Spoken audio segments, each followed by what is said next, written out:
Hello all, welcome again. This is a session on to the AutoSAR basics. So please subscribe to our channel if you did not subscribe by clicking subscribe button. And the first $1 million question is, what is an AutoSAR? AutoSAR is Automotive Open System Architecture. Okay, a AutoSAR is an open system architecture and standardized automotive software architecture jointly developed by automobile manufacturers, suppliers, and tool developers. The AutoSAR standard enables the use of a component based software design model for designing a vehicular system. The design model uses application software components which are linked through an abstract component named the virtual function. See, yesterday it was like a hardware and a software. That's what we had, right? So we have a hardware and application software on the top, and then it is, and in middle we have an standard called AutoSAR. At the application level, we have customized and standardized is AutoSAR and the hardware. The application software components are smallest pieces of application software that still have a certain functionality. The software of an application can be composed by using a different application software components. Standardized interface for all the component application software components necessarily to build the different automotive applications are specified in the AutoSAR standards. By only defining the interfaces, there is still freedom in the way of obtaining the functionality. The virtual function based virtual function bus connects the different software components in the design model. This abstract component interacts the different application software component.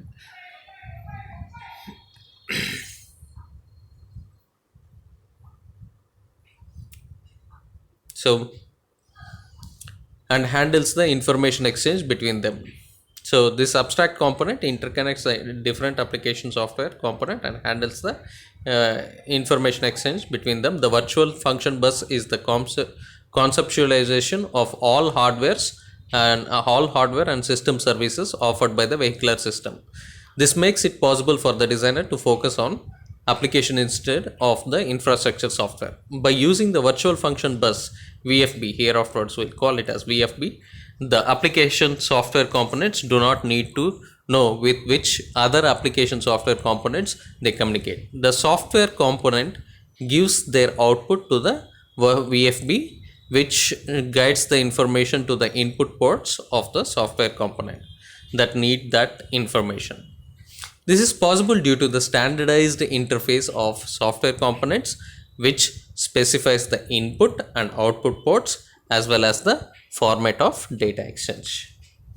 Right. This approach makes it possible to validate the interaction of all components and interfaces before software implementation. This is also a fast way to make changes in the system design and check whether the system will still function. Okay, the AutoSAR project created a methodology that can be used by E/E system, that is electrical and electronic system architecture, starting from the design model. Let's see some input descriptions. Like the first step in that is an input descriptions. So the input description step contains 3 descriptions. One is software components.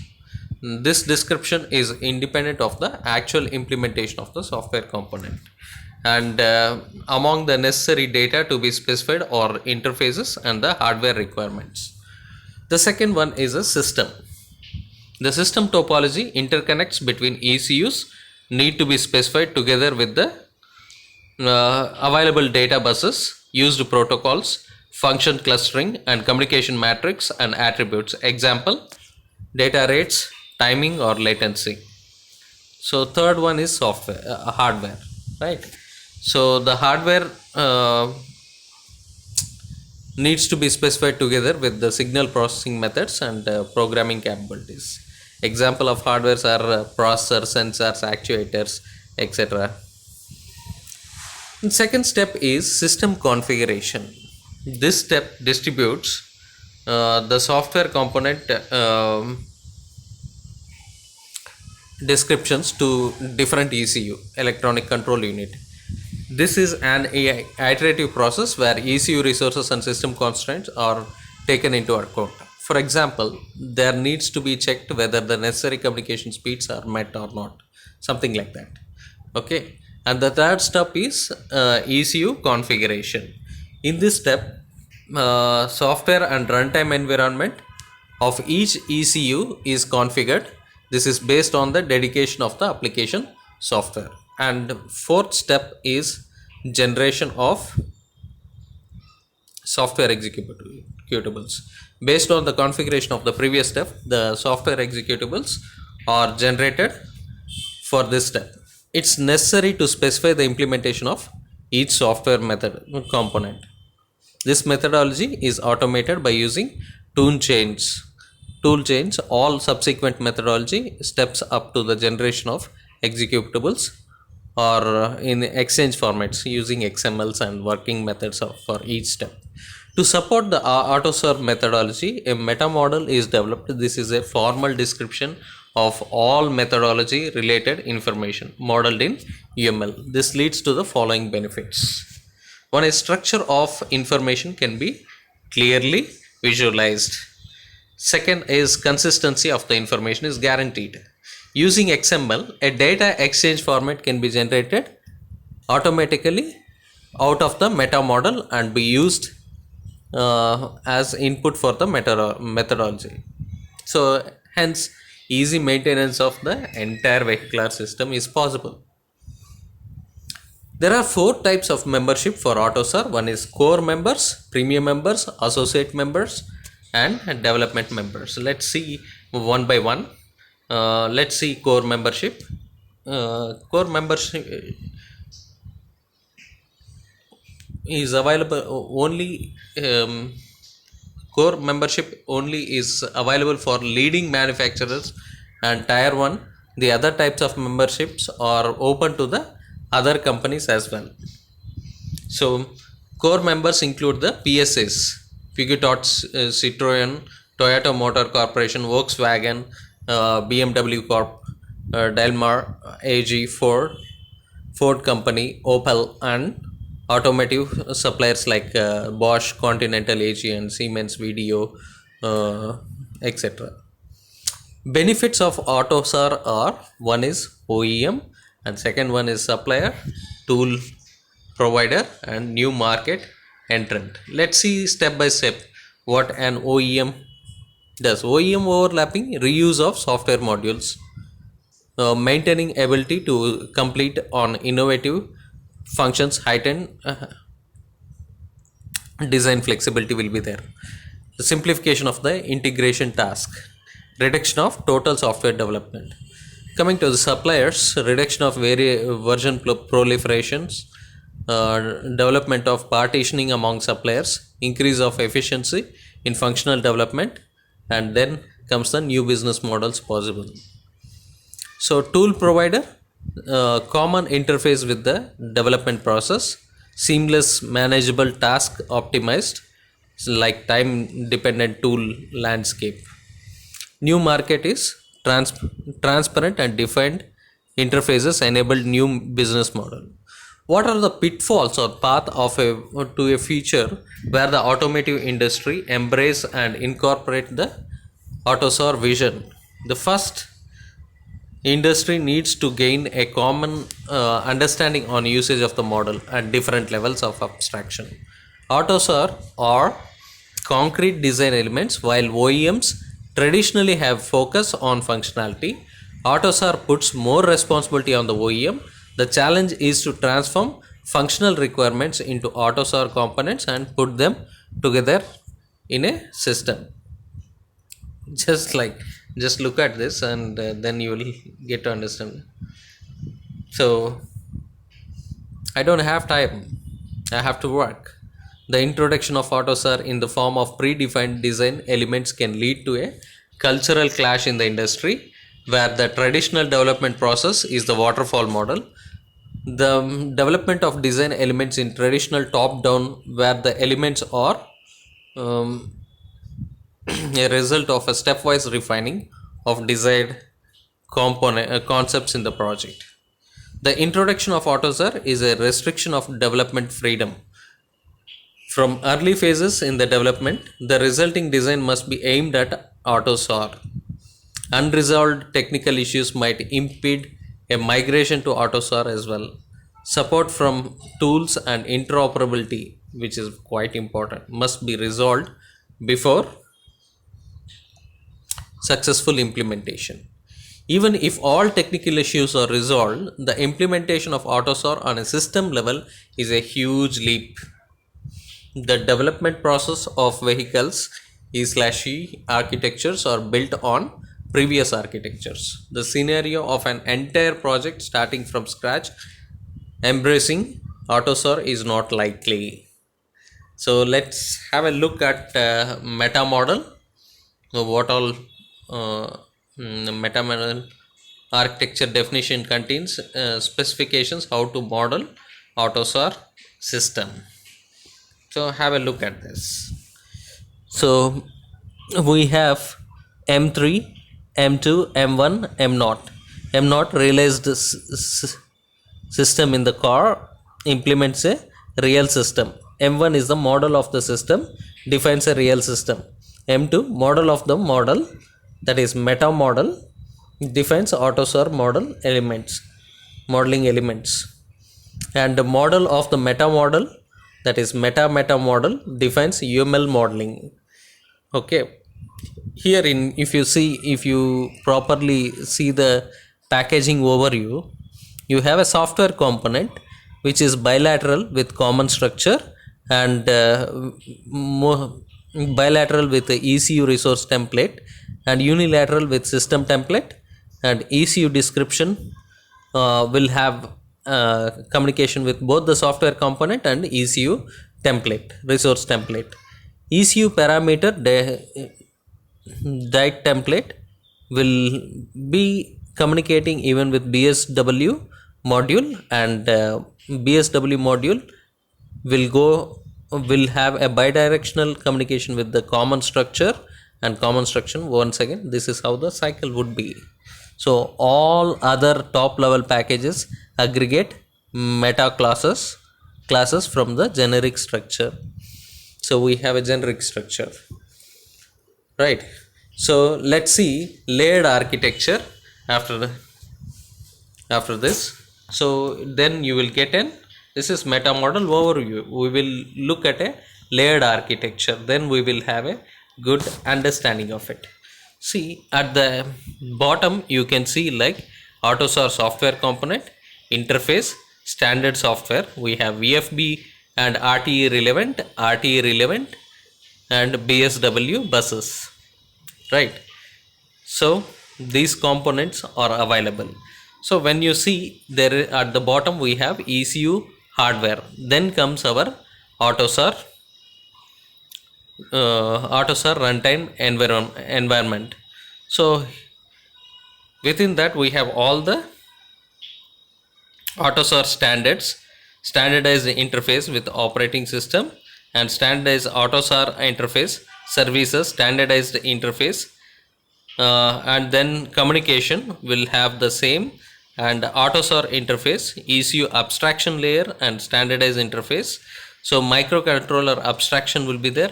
At the finally we will have a complex device driver and an AutoSAR interface, that we have RTE.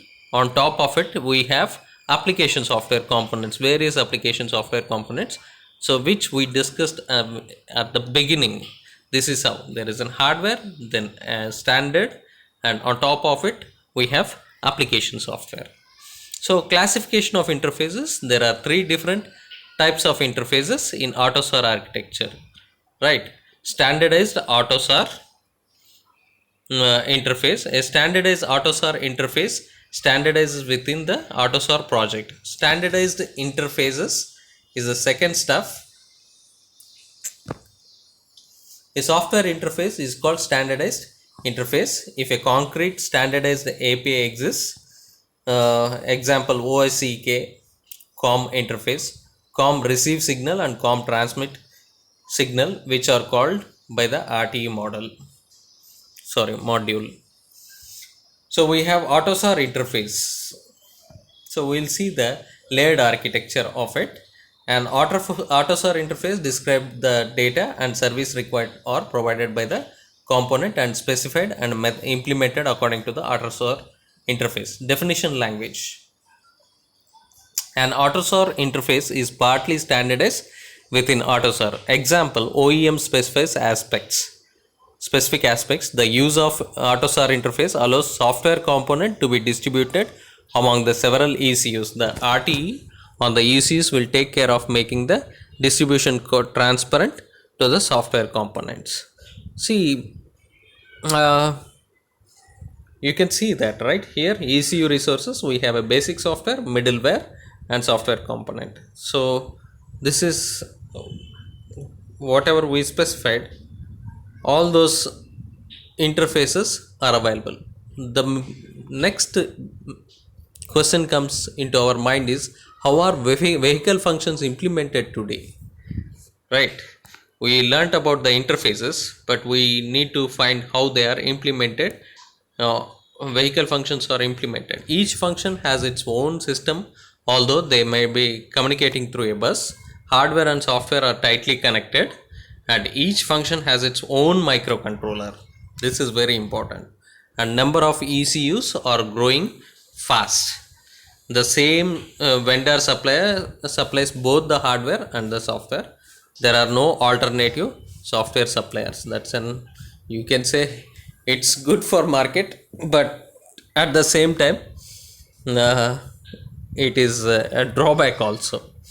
What will AUTOSAR give? A standard platform for vehicle software, an OS with basic functions and interface to the software. Functionality is supplied as software components and with the basic functions and interface to the software. These components are hardware independent, no applications of its own. The same interface for all basic software. The software is exchangeable. The software can be reused. More than one supplier can complete their software. So the basic software layer consists of they are further divided into groups. Examples of services are memory and communication services, system, memory and communication services. Here, if you can see, we have a microcontroller and microcontroller drivers, memory drivers and communication drivers, IO drivers. On top of it, onboard device abstraction, memory hardware abstraction and communication hardware abstraction, IO hardware abstraction, and we have complex drivers at the end. So on top of it we have a system services, memory services and communication services, and then RTE, runtime environment, and then application layer, the same. So the abstraction layer is the lowest software layer of the basic software. So it contains internal drivers, which are software modules with direct access to the microcontroller and internal peripherals. Task makes higher software layers independent of microcontroller. So properties: implementation, microcontroller dependent upper interface, standardized and microcontroller independent. So have a look at an ECU abstraction layer. So these interfaces have drivers of the microcontroller abstraction layer. It also contains drivers of external devices. It offers an API for access to the peripherals. So regardless of their location, internal, external, and their connection, that is port pins, type of interfaces, etc. So tasks make higher software layers independently. This is common in all this thing. Then properties: implementation of microcontroller independent, ECU hardware dependent, and upper interface. This is common. The service layers is the highest layer of the basic software, which also applies for the relevance for the application software, while access to the IO signal is converted to the ECU abstraction layer. Here you can find, right? So we have a complex drivers and ECU abstraction layer, OS functionality, vehicle network communication and management services, memory services, that is NVRAM management, diagnostic services, which includes error memory and fault treatment, UDS communication, etc. So ECU state management, mode management, logical and temporal program flow monitoring, something like Watchdog Manager. Okay, provide basic services for applications and basic modules. So mostly microcontroller independent and ECU hardware independent. So upper interface, MUSI and ECU hardware independent. RTE is a layer providing communication services to the application software. So something like layer 2 component style.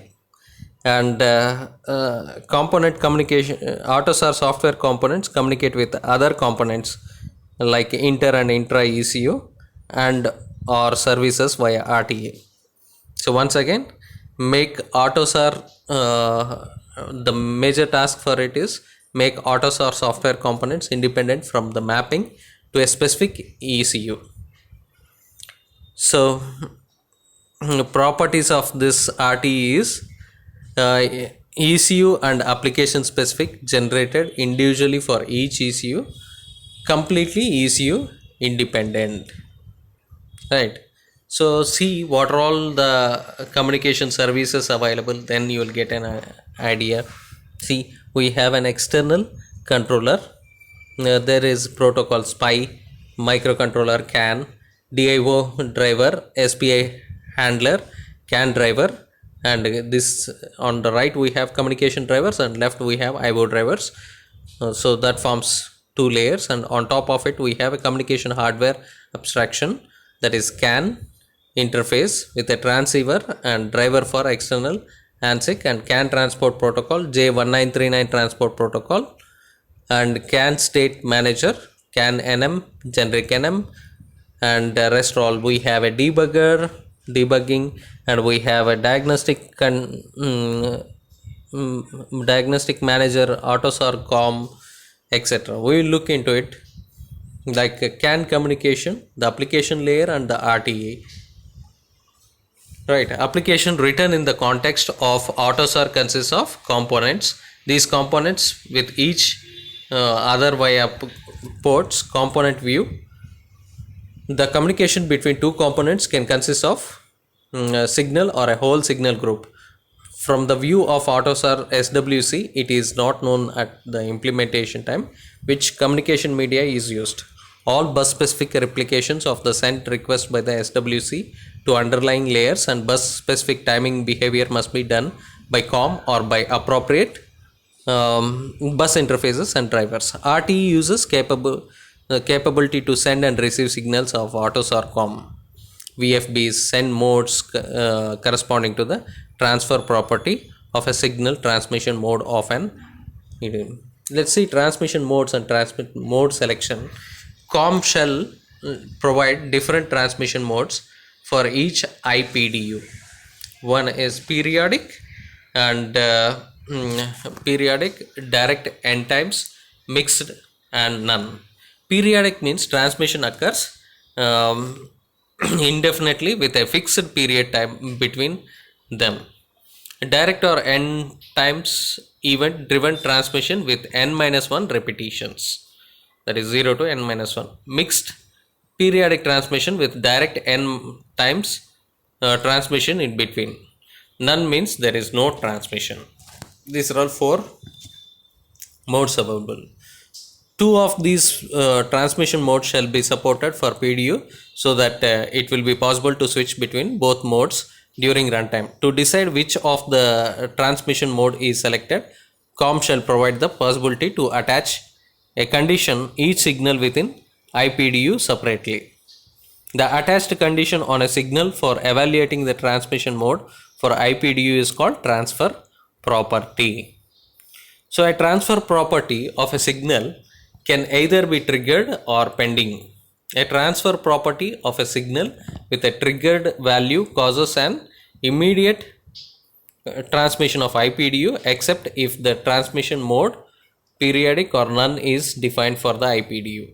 If the transfer property of a signal is pending, no transmission of IPDU is caused.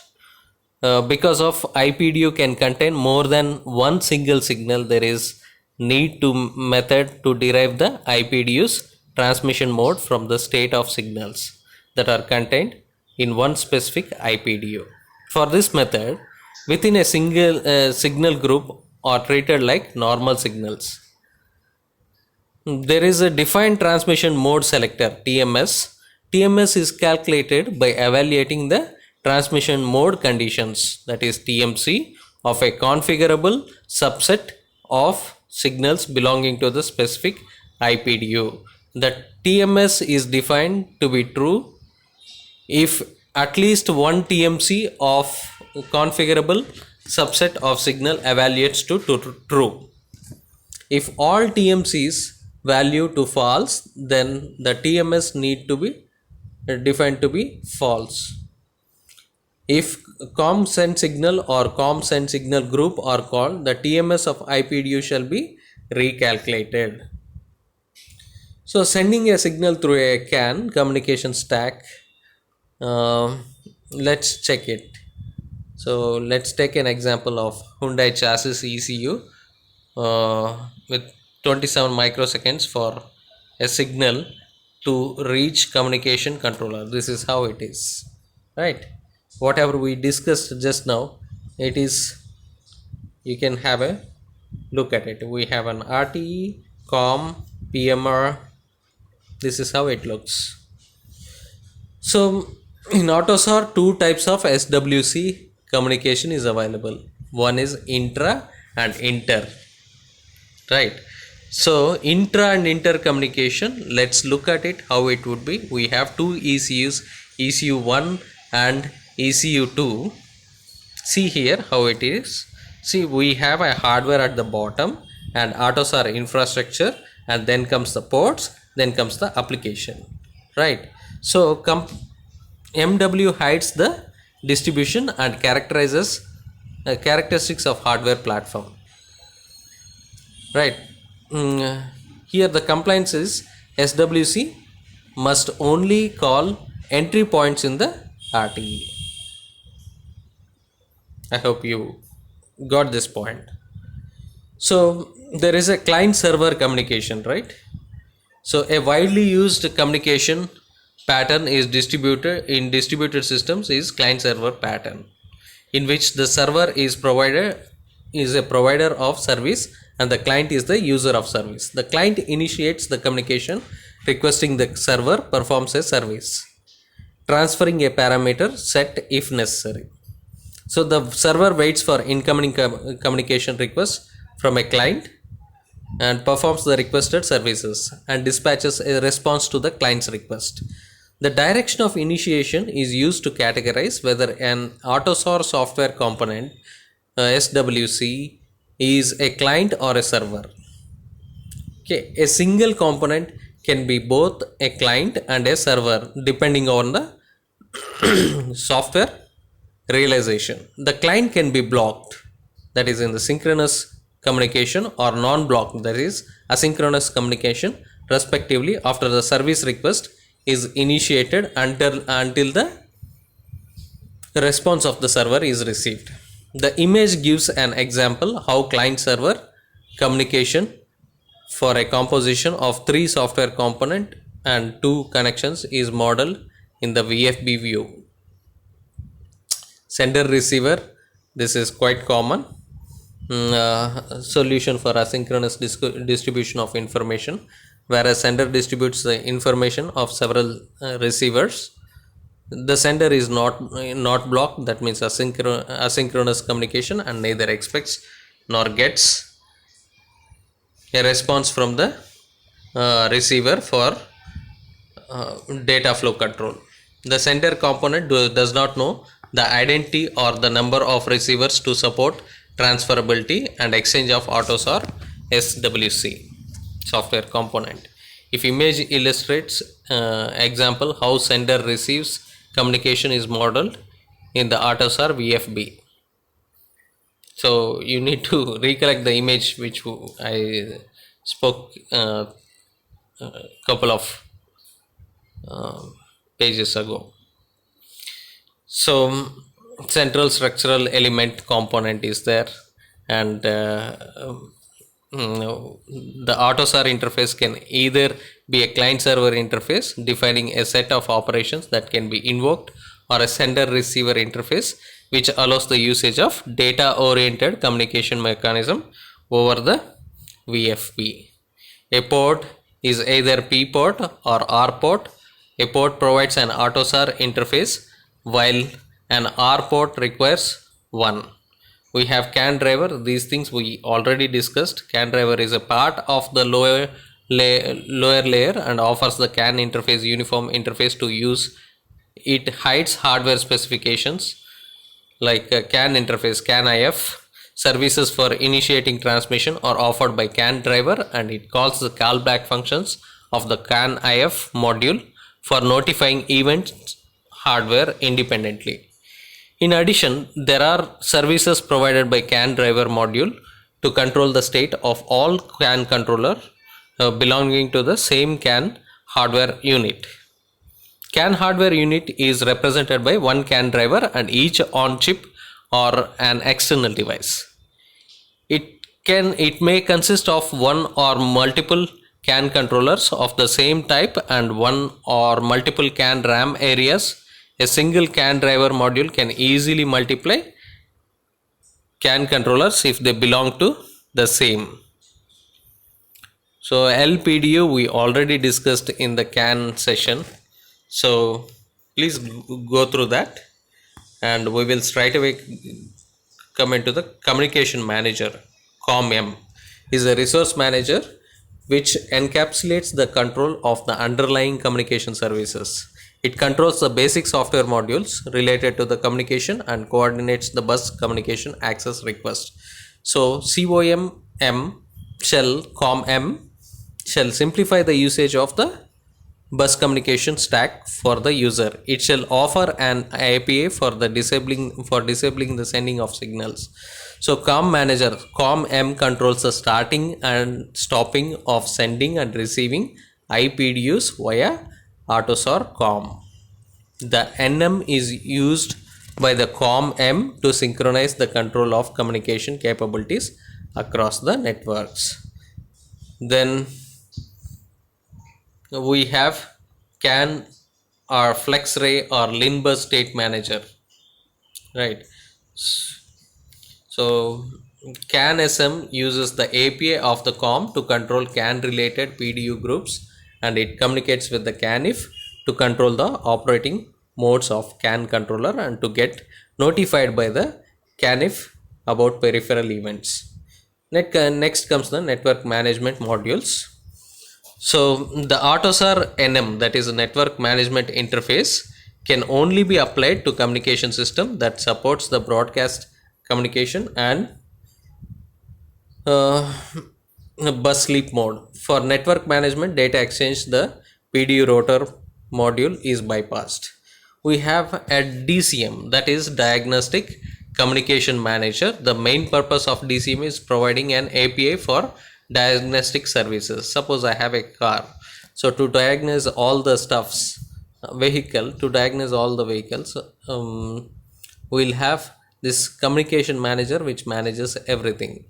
In this figure there is an overview of communication over the DCM. The DCM performs the scheduled diagnostic PDU. It acts as a user by requesting full communication from the COM-M if diagnostic shall be performed. See, we have a diagnostics tool, we have a DCM. DCM is communicating with the AUTOSAR application, and at the development end you can develop this diagnostic tool, and from the manufacturer end this is off board. On the left we have off board and on the right we have on board.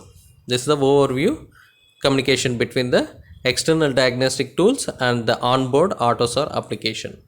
Drawbacks of AutoSAR are the methodology used for mapping AutoSAR concepts on existing has a serious drawbacks. If both are existing concept and newly introduced AutoSAR concept carry the same information, there is a risk of inconsistency. There is also a risk of confusion over which concept to use, but this is easily resolved, making the old concept abstract, therefore forcing the use of the new concept. Conflicting inheritance. Even if individual concept may perfectly on concepts map perfectly on each other, um, they can be part of inheritance structures violating AutoSAR. On behalf of multiplied information and the risk of inconsistency, the problem can theoretically be solved with multiple inheritances. In practice, the problems cannot be solved. Okay, cannot be resolved, to be honest. Okay, theoretically we say it can be resolved. System weavers does not support multiple inheritances. The final part of implementation of prototype meta model in an existing meta model is more of demonstration piece. The implementation is what usually is called ugly hack. In order to implement a fully working AutoSAR meta model, and usual customization of the system weaver is necessary, not only with respect of the customer's needs but also with respect to the AutoSAR's requirement. So if possible, I will give you some documents link later on, but we will focus on how they have standardized the AutoSAR basic module, that is BSW.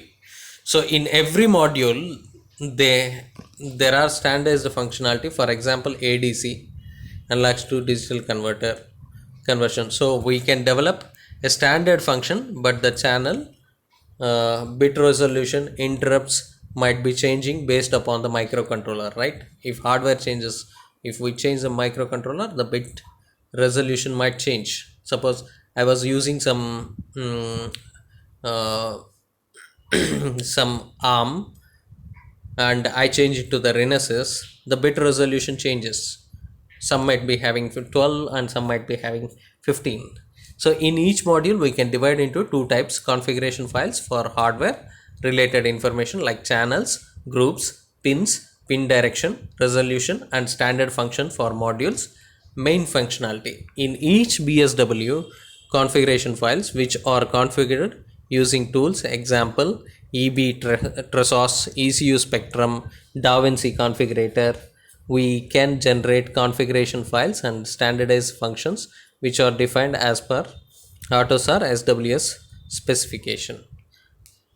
So after all these, how to generate a system description files and ECU description files is the question which rises, right? Load the CAN database, that is DBC, and LDF, that is LIN description file, or FIBEX, that is field bus exchange, in configuration tool and configure the missing parameter as system description template, and then extract the system description ARXML file using export option. We can generate the ECU description file using ECU extract option after loading the system description file. After the extraction of ECU description, load it, configuration tool, and configure the BSD modules as per the AutoSAR SWS specification document. So system configuration includes all the system description, includes all the information that must have been agreed between different ECUs. System configuration extractor extracts the information from the system configuration description needed for a specific ECU. ECU extract is the information from the system configuration description needed for a ECU, and then ECU configuration description will have all the information that is local to a specific ECU, runnable software can be built from this information and the code of the software component.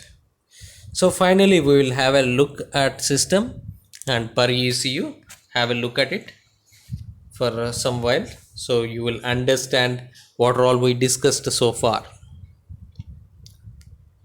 So left hand LHS I have system side, and RHS I have SWC implementation per ECU.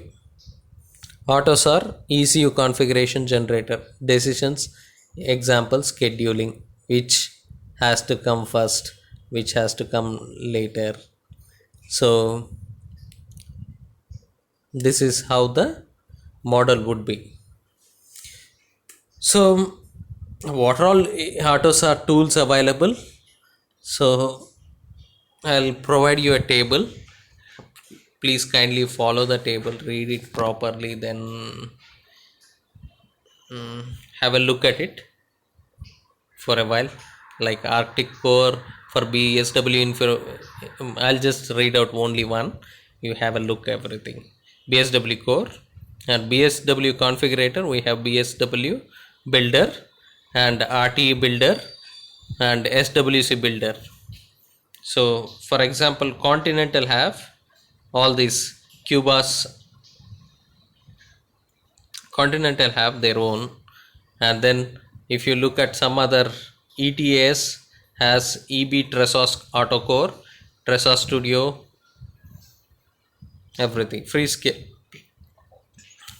does not have Tressos Studio. These are all tools available in the market which you might go through, and please kindly subscribe to our channel for more updates. We'll look into the deeper section in the upcoming videos. Please subscribe if you did not subscribe by clicking the subscribe button and bell icon for your personal notifications. Thank you.